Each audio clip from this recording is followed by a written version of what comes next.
신학과 교리의 교통정리자 성경대로 믿는 사람들 2022년 11월 통건 368호 고고학자들을 믿지 말라. 장준익 성경대로 믿는 사람들 기자. 히스기야의 나머지 행적과 그의 모든 권세와 그가 어떻게 저수지와 수로를 만들어 물을 성읍으로 가져왔는지는 유다 왕들의 역대서에 기록되어 있지 아니하냐. 열왕기하 20장 20절 말씀. 유다의 히스기야 왕 제14년 봄 예루살렘 남서쪽 성읍인 라키스를 함락시킨 아시리아의 사네립은 그 여세를 몰아 예루살렘도 함락시키기 위해 라키스에서 전열을 가다듬고 있었다. 장기적인 수성전이 불가피하다고 판단한 히스기야는 성 밖의 물의 군원을 막아 사네립의 군대가 식수로 이용하지 못하게 하고 동시에 성 안에 식수를 공급하기 위하여 기혼샘을 막고 지하수로를 파서 실로암 못까지 연결하는 공사를 지시한다. 히스기야가 사네립이 와서 예루살렘을 치고자 하는 것을 보고 자기의 고관들과 용사들과 의논하여 성읍 밖에 있는 물의 근원을 막으려 하니 그들이 그를 돕더라. 역대기야 32장 2절 3절. 그러나 성경에 기록된 이 역사적 사실에 관심을 둔 사람들은 많지 않다. 왜냐하면 이 전쟁의 마지막 부분이 그날 밤에 주의 천사가 나가서 아시리아 진영에서 18만 5천 명을 쳤더라. 사람들이 아침에 일찍 일어났더니 보라, 그들이 모두 죽은 시체더라. 열왕기하 19장 35절로 끝나기 때문이다. 하나님에 대한 믿음이 없는 자들은 전쟁의 마지막 부분을 믿을 수 없었기 때문에 전쟁에 관한 기록 전체를 사실로 받아들일 수 없었던 것이다. 히스기야 터널로 명명된 이 지하수로가 사람들이 관심을 받게 된 것은 1880년 여름이었다. 예루살렘 실로암 마을의 아이들이 여름의 더위를 식히기 위해 실로암 못에서 물놀이를 하고 있었는데 그 아이들 중 한 아이가 물이 흘러나오는 지하 터널 안쪽으로 들어갔다. 마침 터널 입구를 통해서 들어온 빛이 터널 벽을 비추고 있었고 아이는 그 벽에서 글씨가 새겨진 비문을 발견하였다. 사람들의 무관심 속에 묻혀있던 역사의 진실이 선명하게 드러나게 된 순간이었다. 실로암 비문으로 명명된 이 비문은 총 6줄에 200자로 구성되어 있었는데 이 비문에는 3큐빗 1.3m쯤 남았을 때 반대편에서 서로 부르는 소리가 들렸다. 터널이 뚫리자 동료들은 끌어안고 도끼를 서로 마주쳤다. 물은 샘에서 1200큐빗 525m를 흘러 내려왔다라고 적혀 있었다. 실로암 비문이 발견되고 히스기야 터널의 역사성이 증명된 이후에도 몇 가지 의문은 여전히 풀리지 않았다. 첫째는 기혼샘에서 실로암 못까지는 직선거리로 315m인데 왜 위급한 전쟁의 시기에 S자를 두 개 연결한 듯한 구불구불한 모양으로 525m나 되는 터널 공사를 했는가였고, 둘째는 히스기야 터널은 525m인데 이처럼 긴 거리의 터널 공사를 그 기간 내에 실제로 해낼 수 있었는가 였다. 셋째는 기혼샘에서 실로암 못가까지의 기울기가 0.06%로 실제 높이가 32cm밖에 차이가 나지 않아 조금만 오차가 생겨도 물이 흘러올 수 없었을 텐데 당시 측량 기술과 토목공사 기술로 그런 정교한 공사 계획이 가능했었는가 였다. 히스기야 터널에 관한 이러한 의문들 중에서 첫째 의문에 대해서는 지상에 있는 유다 왕들의 무덤을 피하기 위해서라는 답변이 그나마 합리적인 답변으로 여겨져 왔으나 나머지 두 의문점에는 마땅한 답변을 찾을 수 없었다. 그러다 1978년 한 지질조사단에 의해 예루살렘 성에 대한 정밀한 지질조사가 이루어짐으로써 이 의문들이 해소되었다. 기온샘과 실로암 못은 바위 틈에 의해 원래 자연적으로 연결되어 있었고 기온샘에서 물이 흘러나가는 바위 틈을 파 내려간 상류팀과 실로암 못으로 물이 흘러들어오는 바위 틈을 파 올라간 하류팀이 터널 공사를 통해 결국 만나게 된 것이었다.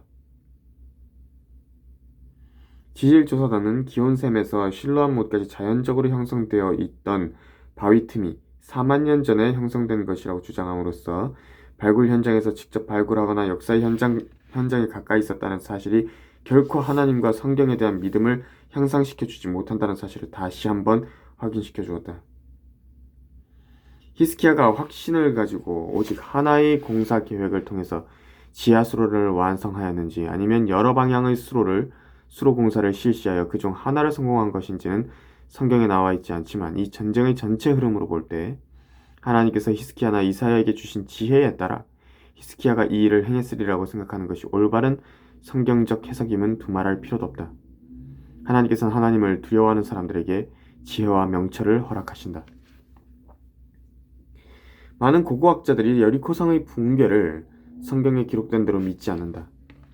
조지 맨델홀은 40여 년간 미시간 대학교와 시애틀 퍼시픽 대학교에서 성서학을 가르친 구약학자인데 이른바 여리코성의 붕괴에 대하여 농민 봉기설을 주장했다. 그는 카나안 도시 국가의 산중 농민들이 자신들에게 가해지는 노동학대와 과도한 곡물 헌납 요구를 견디다 못해 군사반란을 일으켰고 이 과정에서 여리코성이 붕괴되었다고 주장했다.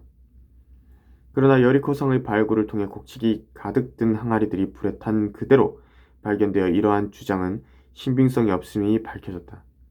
착취당하던 농민들의 봉기에 의해 여리코성이 붕괴되었다면 성 안에 있는 곡식들이 그대로 남아있을 수 없기 때문이다. 영국 여성 고고학자 캐스린 캐니언은 6년간의 여리코성 발굴을 통해 여리코성의 붕괴가 성경에서 기록한 기원전 15세기가 아니고 기원전 16세기라고 주장했다.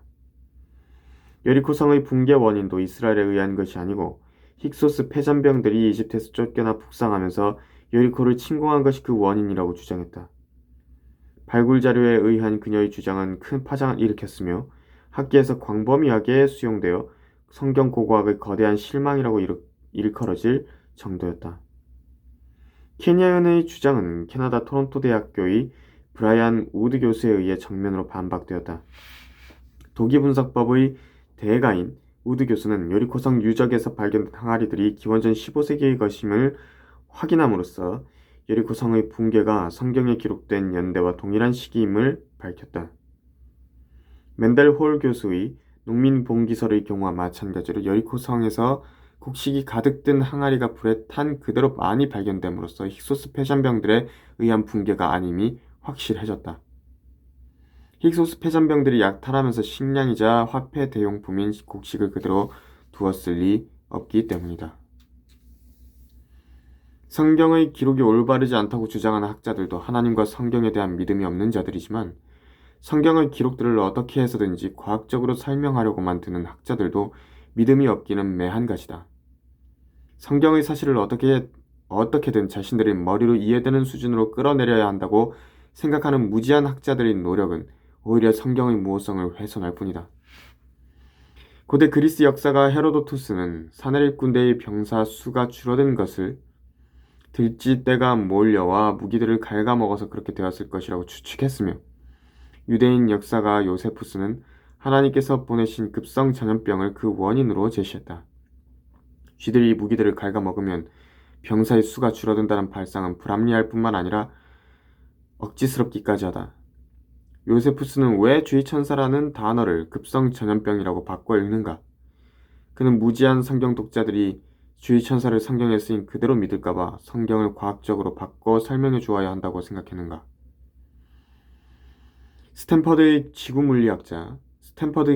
대학교의 지구물리학자 아모즈 누르는 이스라엘 민족이 여호수아의 인도로 요단강을 건널 때 요단강의 물이 끊어지고 물무더기가 되어 쌓인 기적을 여호수아 3장 13절에 나온 이 기적을 지진에 의한 산사태로 물길이 막혀서 일어난 현상으로 설명한다. 그의 이러한 주장은 믿음 없는 자들에게는 상당히 근거 있는 것으로 받아들여지고 있다. 1160년부터 1906년까지 아담 지역을 흐르던 강물이 하루나 이틀 정도로 끊어졌던 기록이 5번이 남아있고 1927년 지진으로 인해 요단강 주변의 진흙이 무너져 내려 아담 지역의 강물이 21시간 동안 끊긴 적이 있었기 때문이다. 혹자는 하나님께서 지진을 통해서 그런 일이 일어나게 하셨다라고 말하는데 그것은 불신자들의 해석에 현혹된 것일 뿐이다. 만약 그것이 지진에 의한 것이었다면 이스라엘 민족이 결코 성경대로 마른 땅을 건널 수 없었을 것이기 때문이다. 그런데 믿음 없는 국제표준 성경 백과사전의 편집자들은 성경을 과학으로 설명해 보고자 노력하는 자들의 말을 성경보다 더 신뢰하여 요단강의 물이 멈춘 것이 지진에 의한 산사태 때문이었다고 적어 놓았다. 대형 박물관 발굴팀은 여리코성 붕괴에 관해 지질 조사를 한 후에 당시 규모 6.0의 지진이 발생하여 여리코성이 붕괴됐음을 보여주는 지질 구조가 발굴되었다고 주장하기도 했다. 또 어떤 연구자들은 여리코성의 붕괴가 함성에 의한 공명현상 때문이었다고 주장한다. 그들은 참으로 과학적 설명을 좋아한다. 조사 결과 여리코 성벽은 바깥쪽으로만 무너져 내렸는데 그 성벽을 무너뜨린 것이 공명현상이나 지진이었다면 어떻게 성벽이 모두 바깥쪽으로만 무너져 내렸겠는가? 하나님께서 행하신 기적을 어떻게든 과학적으로 설명하려는 불신자들은 지진을 좋아한다. 유적이 발견되기 이전에는 증거가 없어서 못 믿겠다고 하다가도 유적이 발견되면 성경과 다르다고 우기고 하나님께서 보여주신 기적들은 지질구조나 지진처럼 과학적으로 설명하려고 하는 것이다. 학자들이 무엇을 생각하는지는 분명하다. 그들은 끊임없이 성경과 다른 것을 생각해내려는 것이다. 성경을 인정하는 것은 학자들의 목표가 아니기 때문이다. 성경 말씀을 통해 올바로 구원받은 성도들은 성경의 사건들에 대해 성경 이외의 증거들을 요구하지 않는다. 성경은 오류가 없으며 그 자체로 완전하다. 증명해줄 증거나 유적 등을 요구하는 사람들은 온전히 구원받고 하나님의 말씀인 성경을 믿는 사람들이 아니다. 하나님께서는 그러므로 믿음은 들음에서 나오며 들음은 하나님의 말씀에 의해서니라. 로마서 10장 17절에서 분명히 말씀하셨다. 믿음이 과학적인 증거나 유적 발굴을 통해서 생긴다고 말씀하신 적이 없다. 고고학자들의 연구를 자세히 보라. 그들은 우리보다 더 많은 과학적인 사실들을 모으고 연구했지만 올바른 결론을 내리지 못했다. 그들은 성경 말씀보다 그들이 조사한 자료들이나 그들이 발견한 유물들이나 자기들의 과학적 추론을 성경보다 더 믿기로 이미 결심한 자들이다. 그러므로 그들은 평생을 연구하지만 결코 올바른 결론에는 도달할 수 없다.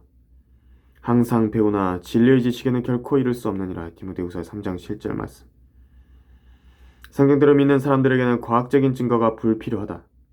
믿음으로 우리는 세상들이 하나님의 말씀으로 지어진 것을 깨닫나니 보이는 것들은 나타나는 것들로 된 것이 아니니라. 히브리서 11장 3절 말씀.